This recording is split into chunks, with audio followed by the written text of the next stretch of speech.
نحمده ونصلي على رسوله الكريم اما بعد بسم اللہ الرحمن الرحیم۔ حدیث نمبر 146 سے آج کا سبق شروع ہو رہا ہے۔ لا تصاحب الا مؤمنا۔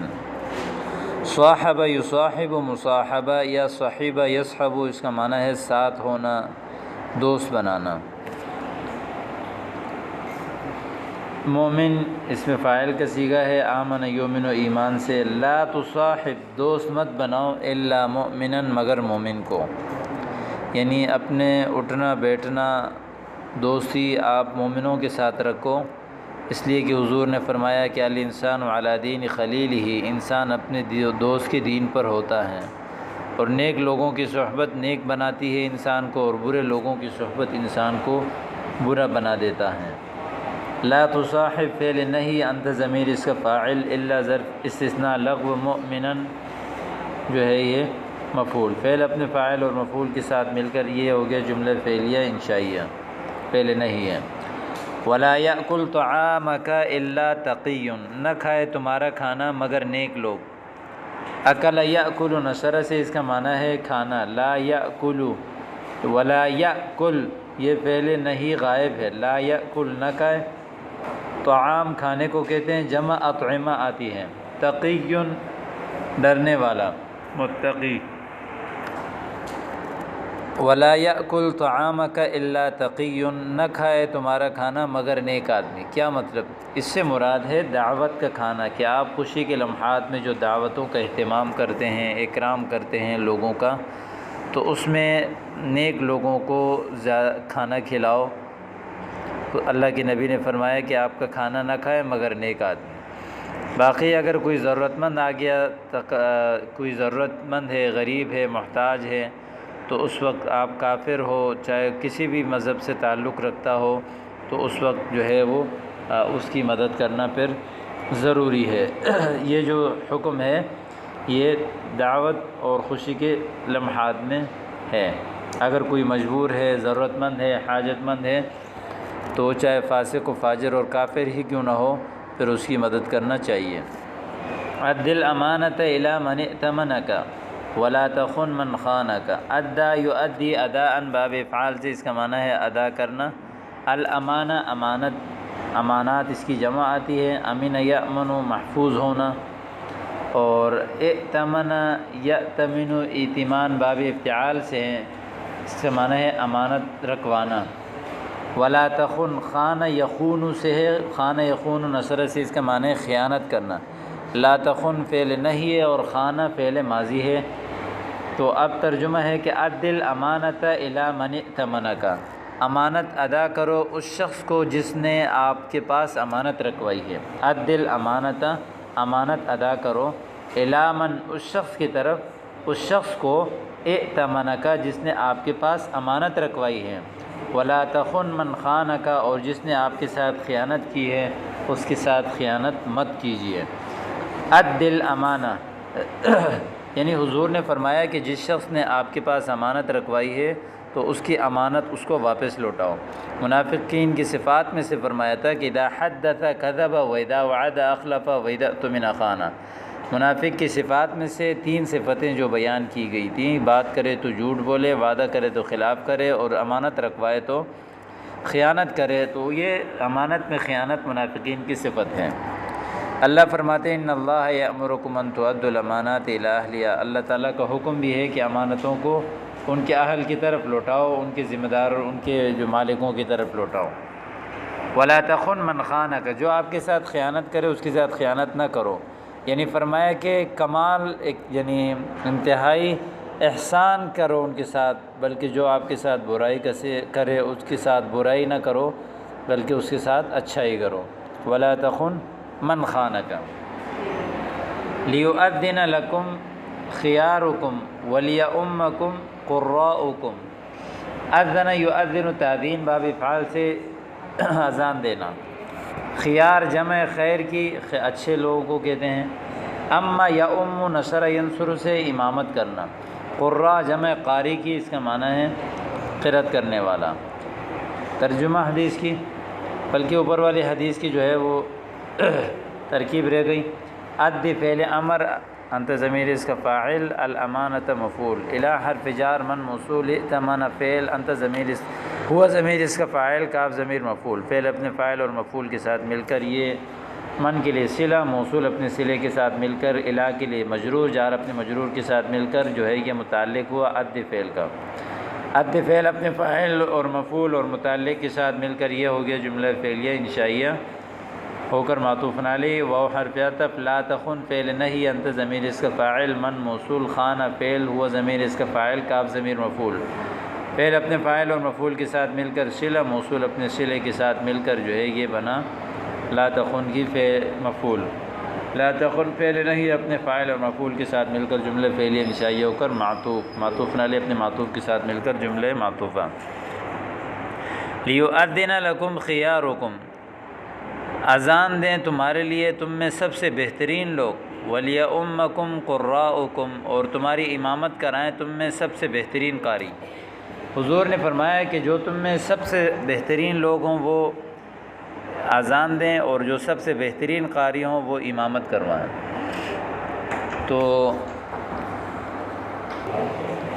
اس روایت میں حضور نے فرمایا کہ لیؤذن لکم خیارکم، سب سے بہترین لوگ تمہارے لیے اذان دیں۔ اس کی وجہ یہ ہے کہ عام طور پر مؤذن ممبر یہ میناروں پر چڑھ کے اذان دیتے ہیں، تو فرمایا کہ اس کی نظر آس پاس پڑ سکتی ہے، اس لیے وہ سب سے نیک لوگ ہونے چاہیے تاکہ وہ فتنے میں نہ پڑ جائیں، اور سب سے بہترین قاری تمہاری امامت کروائیں۔ امام شافعی رحمہ اللہ نے فرمایا جب کئی لوگ جمع ہو جائیں تو امامت کا حقدار وہ ہے کہ جو سب سے بہترین قاری ہو۔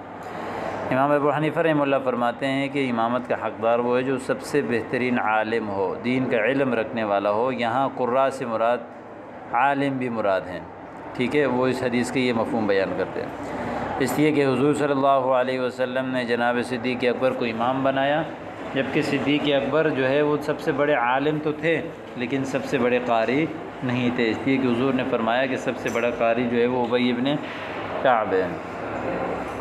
لیؤذن فعل امر غائب، لکم متعلق ہو گیا فعل امر کا، خیارکم یہ ہو گیا اس کا فاعل، فعل امر اپنے فاعل اور متعلق کے ساتھ مل کر جملہ فعلیہ انشائیہ ہو کر معطوف علیہ، لیؤمکم قراؤکم، لیؤم فعل امر، قراؤکم اس کا فاعل، کم ضمیر جو ہے وہ متصل، یہ اس کا ہو گیا مفعول بہ۔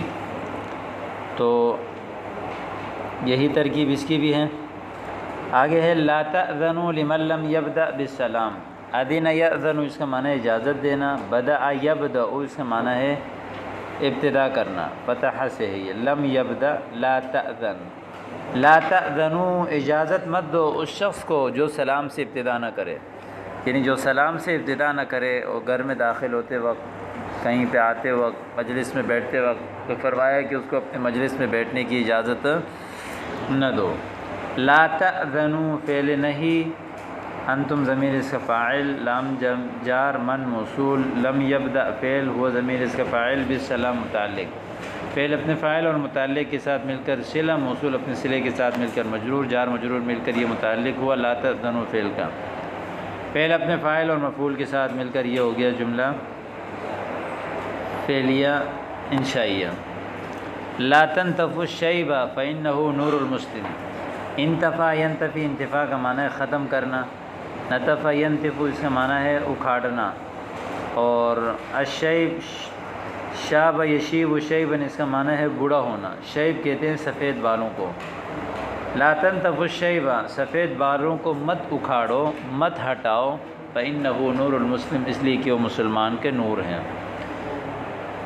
حضور نے فرمایا کہ مسلمان کا نور ہے، اللہ کے فرشتے اس سے حیا کرتے ہیں، کوئی انسان جب بزرگ بن جاتا ہے، کوئی انسان کی جب داڑھی سفید ہو جاتی ہے، تو اس لیے فرماتے ہیں، اس کا یہ مطلب نہیں ہے کہ خضاب نہیں لگاؤ، خضاب انسان لگا سکتا ہے، 40 سال سے پہلے جو ہے وہ علماء بات فرماتے ہیں کہ حرام ہے، بات فرماتے ہیں کہ کسی بھی قسم کا اگر کالا خضاب 40 سال سے پہلے لگانے کی گنجائش ہے، لیکن 40 سال کے بعد پھر کالا خضاب لگانا جائز نہیں ہے، بلکہ پھر سیاہی مائل جو خضاب ہوتے ہیں مختلف رنگ کے، کالے کے علاوہ باقی آپ استعمال کر سکتے ہیں۔ لا تنتفو الشیء ولا تنتفو فعل، انتم ضمیر اس کے فاعل، الشیء مفعول، فعل اپنے فاعل اور مفعول کے ساتھ مل کر جملہ فعلیہ انشائیہ ہو گیا اور یہ ہو گیا نہیں فإنہ فا جزائیہ یا فا تعلیلیہ، ان یا یہ ہو گیا کہ معلل ان حرف مشبہ بالفعل،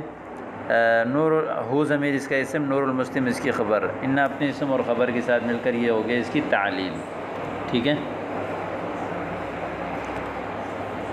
اگلی حدیث ہے ازہد فی الدنیا یحبک اللہ وازہد فیما عند الناس یحبک الناس. ازہد فی الدنیا، دنیا سے بے رخی اختیار کرو. زہد یزہد اس کا معنی ہے بے رخی اختیار کرنا، اعراض کرنا، منہ موڑنا، یعنی دنیا سے اعراض کرو. یحبک اللہ، اللہ آپ سے محبت کریں گے. اور وزہد فیما عند الناس، جو لوگوں کے پاس مال ہے اس سے بھی اعراض کرو، اس سے بھی بے رخی اختیار کرو، اس کی لالچ نہ کرو. یحبک الناس، لوگ آپ سے محبت کریں گے. حضور کے پاس آدمی ہیں، فرمایا ایسا عمل بتائیں کہ اللہ اور اس کی مخلوق کے درمیان محبوب بن جاؤں. فرمایا اللہ کے ہاں نظر میں محبوب بننا چاہتے ہو تو اذهب فی الدنیا، دنیا سے اعراض کرو، اللہ تجھ سے محبت کریں گے. اور مخلوق کی نظر میں باعزت بننا چاہتے ہو تو وزہد فیما عند الناس، جو لوگوں کے پاس ہے اس سے بے رخی اختیار کرو، اس سے اعراض کرو. یحبک الناس، لوگ آپ سے کیا کریں گے؟ محبت کریں گے. ازہد فی الدنیا یحبک اللہ وازہد فیما عند الناس یحبک الناس. ازہد فعل امر ہے، انت ضمیر اس کا فاعل ہے، فی الدنیا یہ جو ہے متعلق ہوا. ازہد فعل امر اپنے فاعل اور متعلق کے ساتھ مل کر امر، یحبک اللہ فعل فاعل مفعول مل کر یہ ہو گیا جواب امر. یہ پورا جو ہے مل کر معطوف علیہ و حرف عطف. ازہد فعل انت ضمیر اس کا فاعل، فی حرف جار، ما موصول، عند الناس مضاف مضاف الیہ مل کر صلہ، موصول صلہ مل کر مجرور، جار مجرور مل کر متعلق ہوا. ازہد کا فعل اپنے فاعل اور متعلق کے ساتھ مل کر یہ ہو گیا جملہ فعلی انشائی ہو کر امر. یحبک الناس فعل فاعل مفعول مل کر یہ ہو گیا جواب امر. اگلی حدیث ہے کن فی الدنیا کانک غریب او عابر سبیل. کن کان یکون سے نصر سے افعال ناقصہ ہے، امر ہے، ہو جا دنیا میں. کانک غریب، گویا کہ آپ مسافر ہیں. غریب کہتے ہیں مسافر کو. او عابر سبیل، یا راستہ راہ گزر ہیں. عابر عبور سے، عبر یعبر نصر سے اس کا معنی ہے راستہ پار کرنا، یعنی راہ گزر جس کو کہتے ہیں. دنیا میں ایسے ہو جائے گویا کہ مسافر یا راہ گزر. عام طور پر مسافر جہاں سفر پہ جاتا ہے وہاں اپنے لیے مال و دولت جمع نہیں کرتا، وہاں گھر نہیں بناتا، وہاں اس کو ہمیشہ نہیں رہنا ہوتا. لیکن وہ پھر بھی کچھ نہ کچھ، اگر پردیس میں انسان جاتا ہے تو کچھ نہ کچھ ٹھہرنے کے لیے وہاں بناتا ہے کہ جس سے وہ سکون میں رہتا ہے. لیکن او عابر سبیل، راہ گزر ایسا ہے کہ وہ کچھ بھی نہیں بناتا. آپ یہاں سے کہیں جا رہے ہیں اور راستے میں تھک گئے، آرام کے لیے 10-15 منٹ 1 گھنٹہ آپ بیٹھتے ہیں تو آپ وہاں کچھ بھی نہیں بناتے. وہاں اگر آپ بناتے ہیں تو لوگ آپ کو بیوقوف کہیں گے. تو اسی طرح فرمایا کہ دنیا میں ایسے ہو جائے یا تو مسافر یا راہ گزر کی طرح. دنیا کو ہمیشہ کا گھر مت سمجھو، دنیا سے ایک دن جانا ہے. تو اس لیے فرمایا کہ عابر سبیل. کن فعل امر فعل ناقص،